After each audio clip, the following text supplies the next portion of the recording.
Hi, welcome to This Week in Baltimore Eating with Richard Gorelick.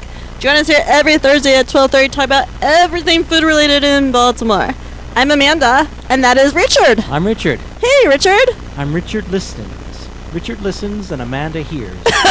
Really? Yeah. Sometimes I feel like we just need to talk about Baltimore food. Yes. Sometimes that's just what you want to talk about. People are maybe preoccupied with other things to do, but we're talking about food. We just want to talk about the food. That's really a place where you can come and listen to food. So, what? I bought a box of waffles.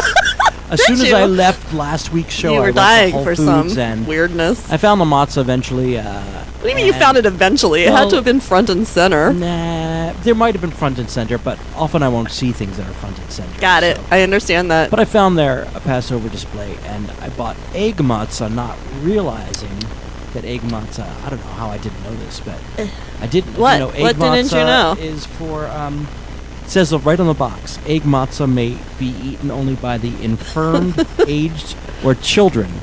Really? According to Shulchan Aruch. And I was like, who's he? Yeah, some rabbi. No, that's a thing. It's not like a codification of laws, but mostly Sephardic interpretations. So I'm not exactly sure if it's Ashkenazi too, but I didn't know this either. Egg matzah you're not supposed to do. You're supposed to do regular. It's kind of fake. It's kind of fake. So, and it probably tastes too good, so you're not suffering at all. It's just a cracker at this point, right? Why. So I don't. So how was your egg matzah? I loved it. Really? I don't even think I've ever tried any. I've been ever. It with Kerrygold light butter. That's the way to go. Because it's spreadable. Yes. And that Kerrygold stuff, by the way, is freaking ridiculous. I used to get a bagel at Starbucks just because they would give you Kerrygold. Kerrygold's good. And this is light. It's like butter. And you know those Bon Maimon, the ones with jars of jams? Okay, sure. Frenchie. Sure, I do. It's a red and yes, yeah. I think it's Bon Maimon. I don't know. Plum. And you had that. Yeah. So that's what. So you enjoyed your fake matzah. And I still have some left. Your illegal fake matzah for the infirm and children. So we're bad Jews. That's fun. Speaking of bad Jews, so Hauser says that sounds terrible. No, it's still. Oh, maybe he just means our volume sounds terrible. Oh. Oh, well, he says there was lots of interference. Oops. Okay, I don't think he was talking about your matzah sandwich. I think he just meant us. Sorry, we're trying here. So you might have heard that I fell off the standalone cheese wagon. Oops, I fell off the wagon. Yeah, I feel bad if people can't hear us, though. Maybe that's a problem. Well. Okay. So we're gonna remember we said we were gonna do this analog. So let's just keep talking. Talk to me. Hello. Keep going. You had a cheese. You had Cambazola. Cheese grommet. I did. I had a Cambazola, which frankly is cheese God's gift to my mouth. Describe it. Oh my gosh, it's a combination. Someone made the two mate, and a Camembert hooked up with a Gorgonzola, right, and became a magical offspring. So chocolate and peanut butter. Oh my gosh, and it's oozy and creamy and kind of a blue. So yeah, I was obviously gonna cave. Get it? I cheese caved. I had some standalone cheese too. What did you have? La Dama Sagrada. It's never had one of those. Spanish cheese. Huh. I think it's from the same people that make, or the same region that makes drunken goat cheese. It's a goat cheese. Oh yeah? It's a fairly new cheese. So we both just sort of, that lasted us a week. But that was my only transgression. I haven't fallen off since. There's no cheese in my house right now. Standalone variety. No cheese in the house. No cheese. There's some Parmesan. Because that's just a condiment. It's a condiment. That's a condiment. Speaking of condiments. So anyway, did you hear what's coming in Netflix tomorrow? No, I don't know about it. You don't know anything about this? Well, I know about it. You told me, but I didn't know about it. I ruined the spoiler alert. So street food from the people behind Chef's Table, which is exciting. A new series on Netflix. Yes. That's streaming tomorrow. It's a celebration of food stalls and carts from around the world, and the first season is going to focus on Asia. I bet there's some good street food in Oh Asia. my gosh. So I tried to be really, really, sort of careful when I was eating in China. So I didn't want to eat, anything that was going to make me really sick because I was going to be there a while and that would have been bad. But there were stalls that had, full-on squirrels on a stick. Like gosh. barbecue squirrels on a stick. I didn't have one of those because they look. I mean, they were still in squirrel form. They just were on a stick. I mean, I guess what we consider cool to eat and not cool to eat is culturally based, but no, I'm not eating a squirrel. I mean, especially if it's not like maybe if it was pulled squirrel, you know, or like in a taco, but it was just a squirrel on a stick, like a popsicle, except barbecued. But obviously I had lots of delicious stuff in China. So they're going to Japan, India, Taiwan, South Korea, and the Philippines, and I have never been to any of those. Is it week by week they're going? I guess so, yeah. And then the next season will be, I don't know, somewhere else, like Europe so maybe or we something. could all watch that and talk about it next week. It's called Street Food. Starts streaming on Netflix tomorrow. Yes. Okay. And I feel like people should have, eating viewing parties, but I feel that way about everything. I always want food to accompany whatever one is watching. I think I'm just going to get very, very hungry watching this. What do people do for Games of Thrones? Games of Thrones? Do they have any parties? What do they serve? I don't know. I feel like it would be turkey sticks, or it would be like, that medieval food. Gruel. I don't know if people have... Do you watch it? Game of Thrones? Yes, I do. But that's not like while everyone else is watching it. Okay. I'm usually behind on that one. You're like level 3. Yeah. I mean, I read all the books. I read all the books so long ago that I'm like so over where this has gone because I wanted the books to finish. It was just too intense for me. I mean, I thought it was I love a it. good show. I mean, I love it, but yeah. So if you just got here, you're watching This Week in Baltimore Eating with Richard Geralick. Like, share, comment, and follow us at #JamerEating. We hope you can hear us. Yes. We assume you can. What is new in restaurant news? There's a snowball stand. Where? On the avenue, right across from the food market. It's operated by the food market people. Really? What's it called? Is it Fancy Snowballs? It has a name. Do they have alcoholic I snowballs? forgot to type. I forgot to type the name. You down. didn't tell me the name. No, they're not alcoholic. Well, that's all right. I still might want one. But I might go Are on they the way home fancy from flavored? here. Are they natural? They have. Oh, I bet they're natural. They have Natural both be good. traditional flavors and some fancy flavors. And toppings, the way Baltimore likes their toppings. Right, So so marshmallow. do you like marshmallow? Oh, it's ridiculous. In the middle or on the It's a top? weird. No, I don't. At It's all. a weird thing. It doesn't mix with ice to me. I like it. I think we've had this very I argument think we many, have too. many moons. I like it. But obviously, egg custard is the way to go. Egg Duh. custard. Egg custard's When I a was given. a kid, sky blue. Yes, Sky I don't know blue? what flavor that is. Raspberry? I don't even I know. don't know what it was. I always liked tiger's blood too. It was tiger's blood. I think it was cinnamon. I think. I like cherry when I was a kid too. I hate everything cherry. Oh, really? Yeah, I'm not a cherry person. Cherry's my fave. Meh.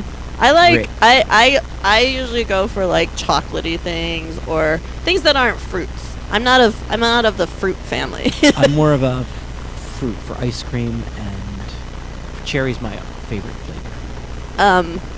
So a long time ago, there was actually an Italian ice stand on the avenue, and I remember when it first opened, people were so excited because they were like, "Whoa, we can finally get Italian ice!" Like, I know Snowball is the thing here, but I prefer Italian ices.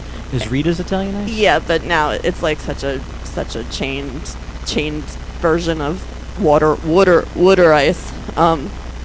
Water ice. Water ice, because it's Philly. Ah. But anyway, Hauser's choice is good. Spearmint with marshmallow, top and middle. Top and middle, yeah. Top and middle. If they're, I don't know what time they're open, but if they're open now, You're gonna go get one? Yeah. Is it warm enough out? I haven't been outside.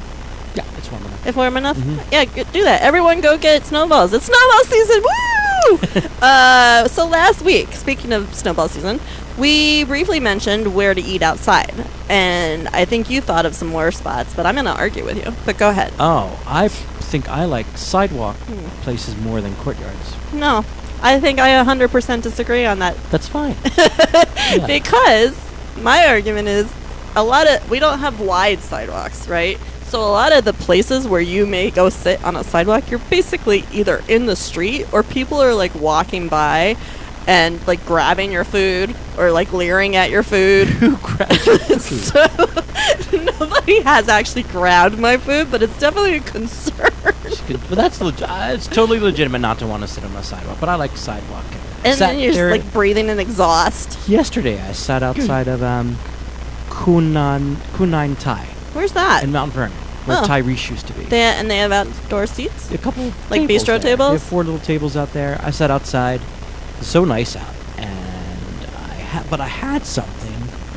It was like a noodle dish with broth, and lying on top of the noodle dish were 2 chicken legs. Okay. I didn't know how to eat it. Was it too hard to like cut with? I mean, why couldn't you just knife and fork it? I kind of knifed and forked it. But it was messy, splashy. It was laborious. It was like a pain. What did you neck. really want to do? You wanted to pick that leg up and gnaw? I wanted it not to be there at all. I wanted the chicken to be off the bone. Oh, so that's the problem. That's Yeah, the but main I'm issue. sure, I mean, I I'm don't sure- think it's on you. No, I'm guessing this is the way that it's served, but I wasn't sure if you were supposed to pick it up.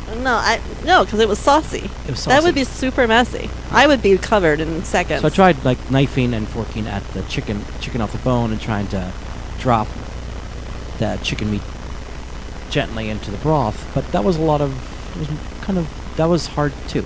So, harder than it should have been. you guys, if you're watching, tell us what else is really hard to What eat is like hard to that. eat? Like, what have you encountered? I remember one time I got a really good sushi boat, but it had some things on it that I had never encountered before. Like, one of the things that I can't stand is abalone. I just think it's it's low, and it had like an herb or something wrapped around it. It looked like a leaf, sort of smelled minty, and like. I was with Mark, and he was like, just do it. You do it. I'm not doing it. And so I did it, and, like, none of that worked together. And the leaf thing that was wrapped around it, I don't even know that I was supposed to have eaten it. And it was not, it was awful. So that was, like, the only time I really had an experience like that. Being kind of perplexed by chicken and waffles. That is a weird, it's just, yeah, you're right. Because, yeah, I know. It's like, it's 2 different mediums, To me, right? it's 2 different And things. you want to do one thing with the waffle, you want to do something else with the chicken, the combination. And a lot of like outdoor play or food place that stands, like trucks, do that like for walking around. So I Yeah. guess you fold your waffle around. I don't know, But I don't ever try to eat on that. the other hand, I like not to be too obsessed or worried about how I'm eating sushi, whether I'm following proper sushi. You're supposed to just use your fingers. And so it's so funny to watch people who just can't deal with chopsticks. It makes me sad. It makes me sad to watch that. I would prefer they just put the chopsticks down and picked up the sushi. These people just have They just dexterity can't do it. problems. I've seen people like stab it or take the one and just sort of like hook it and hook and deliver system. I want to go back to outdoor spaces for a second. Okay. We just glossed right over that. Marie Louise has a really nice sidewalk Yeah, situation. I still have a grudge against All right, but they do have a They good do. sidewalk area. for the parfait that I ordered a yogurt parfait. It wasn't. And I ordered a chopped salad and it wasn't. So they don't, It was two they out of, don't like- name their things properly? Yeah. And like when I What said was the something about it, I'm like, parfait? Wait. it's not chopped. And I'm like, would you like us to chop it? Yeah. Chopped salad. And the parfait was like, someone had dumped a Dannon yogurt in a bowl. Dannon yogurt and put some sliced bananas on top of it and called it a parfait. That's not a That's parfait. not a parfait. Parfait has multiple layers. Multiple yes? layers. And that's like, it's pretty kind of. And like every spoonful has everything in it because it's a parfait. So I like, So wait, did they take your salad away and chop it and bring it back? Because that's silly. I don't. But they delivered a chopped salad that was unchopped. Complete, like That's not like- even. That's absurd. All right, well, they do have a nice sidewalk area, and also, but I want people to tell us if they prefer sidewalks or courtyards. I am on board. I'm team courtyard because it's more private. Oh, so I was at one of the recent stoops, like the audience stoop about food service. Right. And a person told a story that they were eating at one of the sports bars right outside the stadium, the ballpark, sorry. And, drunk fans come by after the game and just, picked up a burger and had a bite. That's it happened. Somebody had a story about that. Cute. It's cute. It's adorbs. So anyway. We'll talk more about as the season goes on. Yeah, about let us know, you guys. seating. You're going to go I'm check gonna someplace go, out I'm going to go check out Sky Bar tomorrow night. at the Lord Baltimore. At the Lord Baltimore. It opens for the season. They're one of the many Baltimore places that are now serving corn with cheese.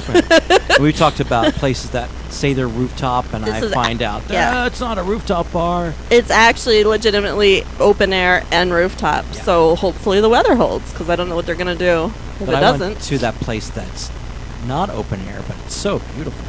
Topside. Topside is like, I know that. I love that view. I took a buddy that hadn't been up there yet, but who loves Baltimore. And he's like, "Oh my gosh, this is so beautiful." Yeah, it so is. Beautiful. I like showing off our city like that. Like if I ever have out of town guests, I'm taking them to Topside. I'm taking them to Bygone.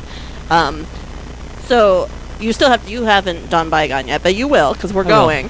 But it's dramatic. It's a different kind of thing. The Bygone view is dramatic because it's like over the water, and you see that skyline. The Topside view is just beautiful because it shows like our historic, old, beautiful city, and you get to look right at the Hotel Belvedere, which was always the best view in town, but now you're looking at it instead of out from it. And then if you look west, away from the historic part, you see how green West Baltimore is. It's so much more green than you think it is. A friend pointed it out. Yeah, people never think that. They don't. People think it's just an expanse of like asphalt or mow homes, but it's not. It's really green. There's a lot, and there's like wildlife and animals and stuff going on out there. Yeah, like kind of as far as you can see, there's like just it's verdant and green, surprisingly so. Yeah, and also then you went to where? Well, we didn't want to eat at Topside because I had a Scotch egg there one time, and then it made me decide I don't like Scotch eggs. we had a few appetizers there, but then we went for dinner at Feely, which is in Mount Vernon. It's a Mediterranean sort of Greek Lebanese place. Good, like really good. It's where Milk and Honey used to be. Oh, okay. I was wondering where this we was. all got things that completely satisfy us, like a Tunisian salad with some chicken thrown in, roasted chicken. But we all really liked it. So in a couple of weeks, you're having the new executive chef of the Revival, which is where Topside is, Chef Hines. Oh, He's good. going to be on with you. Good, good, good. He was previously at B&O. Talk more about what's happening in Revival. Yeah. And maybe changes he's making. The menu looked good. It was just not what we I mean, I wanted think that night. that's different though. Revival and Topside, I think, are operating on different menus, aren't they? I think so, because remember that night we couldn't get up to Topside, and then we had to go to the bar. I felt. No, I'm thinking that he's responsible for Oh, the really? Topside. Oh, all right. Well, that's Yeah. something to find out. We will find that out. Anything else you want to tell anyone? No. Okay, we have more pressing issues to get to, like who won the condiment race last night. You have been watching This Week in Baltimore Eating with Richard Gorelick. For more food fun, sign up for This Week in Baltimore Eating newsletter at jmoreliving.com/newsletters. Join our foodie Facebook group at facebook.com/group/Baltimore Eating. Bye, everybody. Bye.